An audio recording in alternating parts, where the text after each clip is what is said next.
What if I told you that the most powerful king in Ireland was killed not by an enemy's sword, but by something far stranger, and that his death ended not just a war, but an era?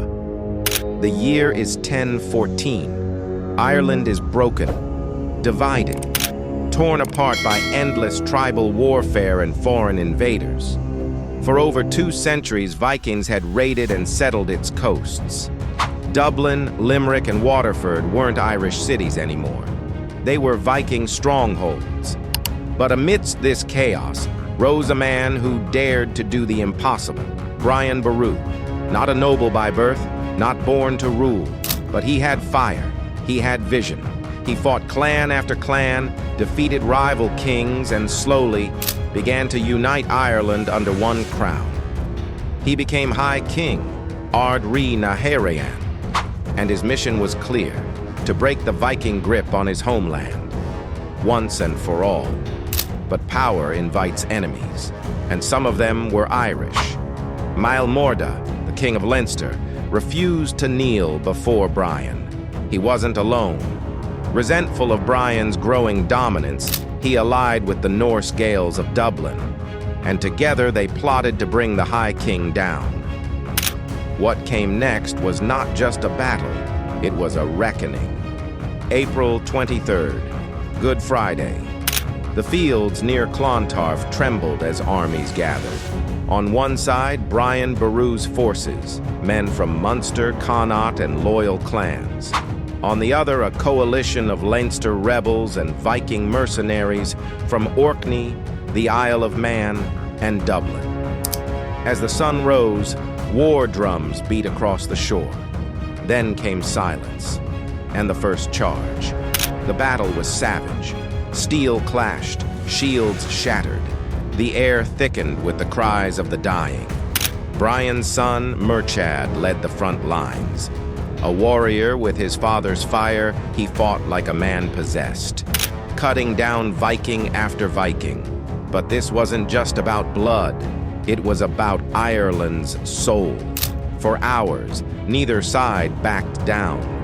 But as the tide of battle shifted, fate dealt the Vikings a cruel blow. Their ships, anchored by the coast, were suddenly unreachable. The tide had come in. Retreat became impossible. Cornered and outnumbered, the Norse were slaughtered. It was over. Clontarf was an Irish victory, but just as history was being made, it was also being stolen. Brian Boru, elderly but still sharp, had remained in his camp, praying in a quiet tent. Far from the front lines, he believed the battle was won. And it was. But as the last Vikings fled, one of them turned back. His name was Broder, a Norseman from the Isle of Man. Covered in blood, enraged by defeat, he crept through the battlefield and reached Brian's tent. There, in the stillness of triumph, Broder raised his axe and struck the High King down. No glory, no witnesses, just silence. Brian Boru died not in the heat of battle, but in prayer, not by an army, but by one desperate man.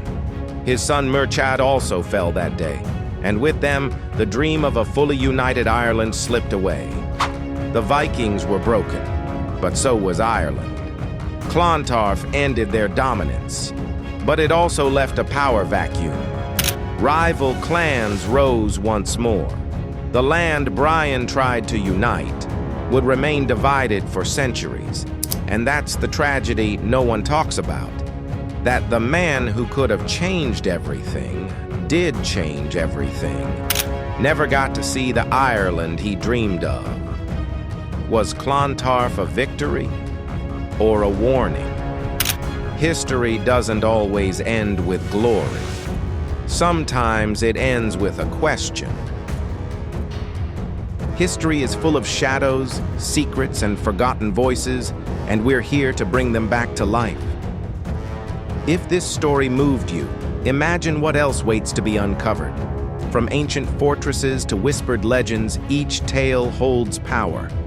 So if you crave more journeys into the mysterious and the true, Don't forget to like this video, leave your thoughts in the comments, and most importantly, subscribe, because some stories deserve to be told again.